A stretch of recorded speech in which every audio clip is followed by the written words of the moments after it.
Friends, मैं आपको पढ़ाने जा रही हूँ सुपर टेट का बाल मनोविज्ञान यूथ पब्लिकेशन का जो बुक है। ये बाल मनोविज्ञान जिसमें है, इसका पहला टॉपिक है व्यक्तित्व विभिन्नता।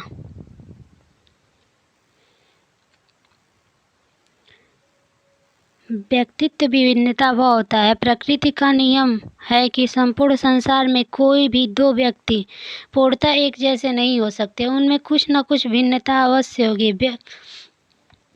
व्यक्तित्व विभिन्नताओं से हमारा तात्पर्य व्यक्तित्व के उन सभी पहलुओं से है जिसका माप किया जा सकता है। यह कथन स्किनर का है।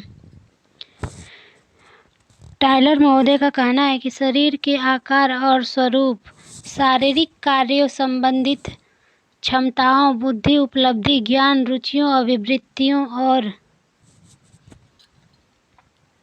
व्यक्तित्व के लक्षणों में माप की जा सकने वाली विभिन्नताओं की उपस्थिति सिद्ध हो चुकी है। यह टायलर महोदय का कहना है।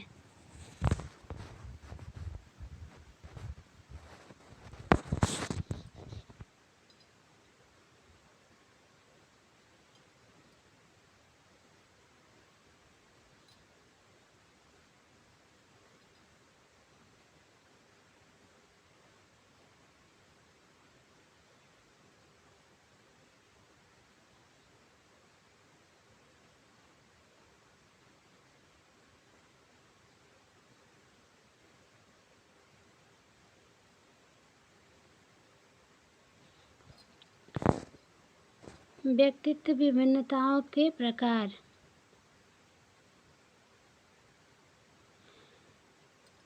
बुद्धि स्तर पर आधारित विभिन्नता, शारीरिक विकास में विभिन्नता, उपलब्धि में विभिन्नता, अभिवृद्धि में विभिन्नता, व्यक्तित्व विभिन्नता, गत्यात्मक योग्यताओं में विभिन्नता, लिंग विभिन्नता, जाति या राष्ट्र संबंधी विभिन्नता, सामाजिक विभिन्नता, संवेगात्मक विभिन्नता, विशिष्ट योग्यताओं में विभिन्नता। जेम्स ट्रेवर का कहना है कि कोई भी व्यक्ति अपने समूह के सदस्यों के शारीरिक तथा मानसिक गुणों के औसत से जितनी भिन्नता रखता है उसे व्यक्तित्व विभिन्नता कहते हैं। व्यक्तित्व विभिन्नताओं के क्षेत्र: शारीरिक भिन्नता, गत्यात्मक योग्यता भिन्नता, मानसिक क्षेत्र, बुद्धि भिन्नता, उपलब्धि भिन्नता, अभिक्षमता भिन्नता, विशिष्ट योग्यता भिन्नता। तीसरा है संवेगात्मक क्षेत्र: संवेगात्मक भिन्नता, रुचियों में भिन्नता, अभिवृत्तियों में भिन्नता। सामाजिक क्षेत्र: सामाजिक एवं सांस्कृतिक भिन्नता, आदर्शों, मूल्यों एवं नैतिकता में भिन्नता। जातीय तथा राष्ट्रीय भिन्नता, आत्मधारणाओं में भिन्नता। व्यक्तित्व विभिन्नताओं का शिक्षा में प्रभाव तथा महत्व। पहला है छात्रों का वर्गीकरण करने में। दूसरा है व्यक्तिगत शिक्षण में। तीसरा है शिक्षण विधि में। चौथा है बालकों की रुचि में। पांचवा है कक्षा के आकार में। छठवां है पाठ्यक्रम का भिन्नीकरण में। सातवां है बालकों को गृह कार्य वितरण में। आठवां है बालकों के रुचियों का विकास करने में। नौवां है लिंग भेद के अनुसार शिक्षा के स्वरूप निर्धारण में। व्यक्तित्व विभिन्नता के प्रमुख कारण हैं: पहला वंशानुक्रम, वातावरण, जाति, प्रजाति व देश, आयु व बुद्धि आयु आदि। व्यक्तिगत विभिन्नताओं पर आधारित शिक्षण प्रविधि है प्रोजेक्ट प्रणाली, डाल्टन प्रणाली। प्रोजेक्ट प्रणाली के जन्मदाता किलपैट्रिक हैं। डाल्टन प्रणाली के जन्मदाता मिस हेलन पार्कहर्स्ट हैं। किंडरगार्टन प्रणाली के जन्मदाता फ्रॉवेल हैं। किंडरगार्टन प्रणाली की शिक्षा खेल द्वारा दी जाती है। अब आइए हम लोग पढ़ते हैं स्मृति। स्मृति वुडवर्थ के अनुसार कहना है कि पूर्व समय में सीखी हुई बातों को याद रखना ही स्मृति है। यह कथन वुडवर्थ का है। स्मृति से तात्पर्य अतीत की घटनाओं की कल्पना करना और इस तथ्य को पहचान लेना कि अतीत के अनुभव है। ये मैकडूगल का कहना है। संवेदी स्मृति 4 सेकंड तक होती है और जो अल्पकालीन स्मृति है वो 20 सेकंड तक इसकी अवधि होती है। स्मृति की सर्वश्रेष्ठ प्रणाली पहचानना होता है।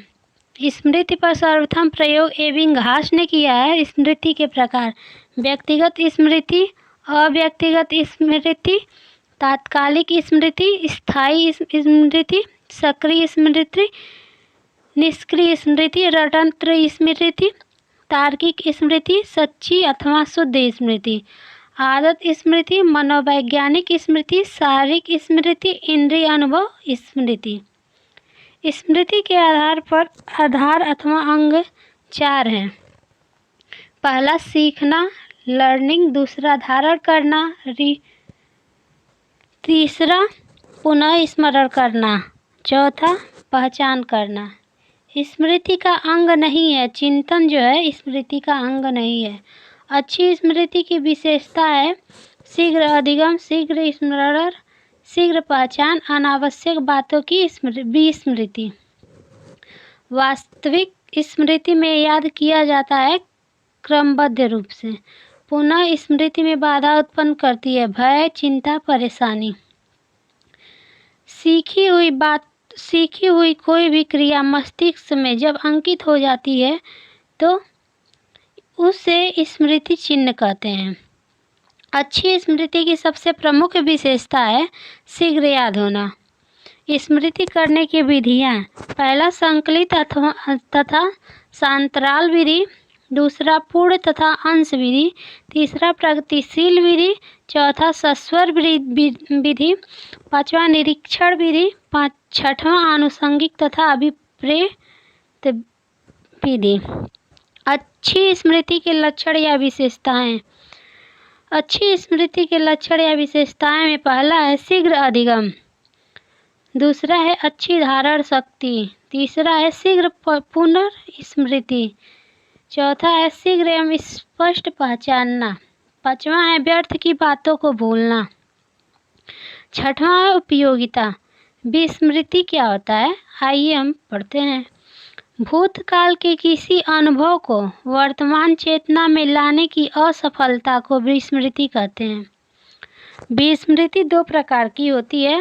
पहला है सक्रिय विस्मृति, दूसरा है निष्क्रिय विस्मृति। जब व्यक्ति किसी बात को भूलने का प्रयत्न करके उसे भुला देता है तो उसे सक्रिय विस्मृति कहते हैं। सीखी हुई वस्तु को धारण और पुनः स्मरण करने में असफल होना ही विस्मृति कहलाती है।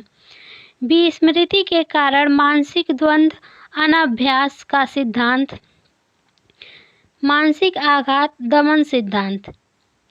जब व्यक्ति प्रयास न करने पर भी किसी बात को स्वयं भूल जाता है तो उसे निष्क्रिय विस्मृति कहते हैं। विस्मृति के कारण बाधा, दमन, अनाभ्यास, समय का प्रभाव, रुचि, ध्यान या इच्छा का अभाव, विषय का स्वरूप, विषय की मात्रा, सीखने में कमी, सीखने की दोषपूर्ण विधि, मानसिक आघात, मानसिक द्वंद्व, मानसिक रोग, मादक वस्तुओं का प्रयोग, स्मरण न करने की इच्छा, ये सब विस्मृति के कारण हैं। चलिए कुछ कथन के बारे में पढ़ लेते हैं। किसने क्या कहा? एबिंगहास का कहना है कि भूलना एक निष्क्रिय मानसिक क्रिया है जो समय बीतने के कारण होती है। विस्मृति में निरर्थक पदों का प्रयोग सर्वप्रथम एबिंगहास ने ही किया था। सर्वप्रथम 1885 में विस्मृति वक्र प्रस्तुत एबिंगहास ने ही किया था। सिगमंड फ्रायड का कहना है कि विस्मृति एक सक्रिय मानसिक क्रिया है जो कि भूलने की प्रबल इच्छा के कारण होती है। विस्मरण के प्रमुख सिद्धांत: अनुप्रयोग का सिद्धांत, दूसरा है हस्तक्षेप का सिद्धांत, व्यतिकरण का सिद्धांत और तीसरा है संकेताश्रित विस्मरण का सिद्धांत। अनुप्रयोग सिद्धांत के प्रतिपादक एबिंगहास हैं 1885 में। हस्तक्षेप या व्यतिकरण सिद्धांत के प्रतिपादक हैं मैगानसा 1932। परीक्षा की दृष्टिकोण से कुछ इम्पोर्टेंट प्रश्न है, आइए उसको भी जान लेते हैं। विस्मृति कम करने के क्या उपाय हैं? पाठ की पुनरावृत्ति, बार बार पाठ की पुनरावृत्ति करना। विस्मृति, स्मृति का ही एक नकारात्मक या ऋणात्मक पक्ष है। गेलडार्ड ने 1963 में ने विस्मरण को एक नकारात्मक धारणा माना है। इस प्रकार की पुनरावृत्ति द्वारा ही धारणा को बढ़ाया जा सकता है और भी स्मृति को कम किया जा सकता है। सीखी हुई बात को स्मरण रखने या पुनः स्मरण करने की असफलता क्या कहलाती है? तो सीखी हुई बात को स्मरण रखने या पुनः स्मरण करने की असफलता ही विस्मृति कहलाती है। विस्मृति का तात्पर्य भूलना होता है, जिससे कोई तथ्य याद नहीं हो पाता। इस दोष को विस्मृति कहते हैं। स्मरण करने की कौन कौन सी विधियां, आइए इसको भी जान लेते हैं। मिश्रित विधि एवं विचार साहचर्य विधि दोनों स्मरण करने की प्रमुख विधियां हैं। कौन कौन से कारक स्मृति से संबंधित है? पहचानना, धारण करना तथा पुनः स्मरण का सीधा संबंध स्मृति से है। स्मृति क्या है? स्मृति सीखी हुई वस्तु का सीधा उपयोग है। यह कथन उड्डवर्थ का है। सीखी हुई बात को स्मरण रखने या पुनः स्मरण करने की असफलता को क्या कहते हैं? तो सीखी हुई बात को स्मरण रखने या पुनः स्मरण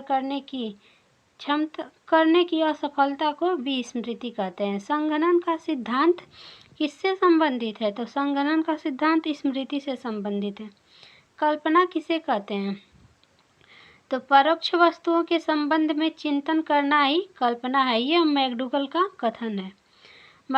मनोविज्ञान में कल्पना शब्द का प्रयोग सब प्रकार के प्रतिमाओं के निर्माण को व्यक्त करने के लिए किया जाता है। यह डम्बिल का कहना है। कल्पना की परिभाषा, जब मनुष्य भूतकाल व भविष्यकाल के बारे में वर्तमान समय में जो कुछ भी सोचता है वही कल्पना है। मैकडूगल के अनुसार दूरस्थ या परोक्ष वस्तुओं के संबंध में चिंतन करना ही कल्पना है।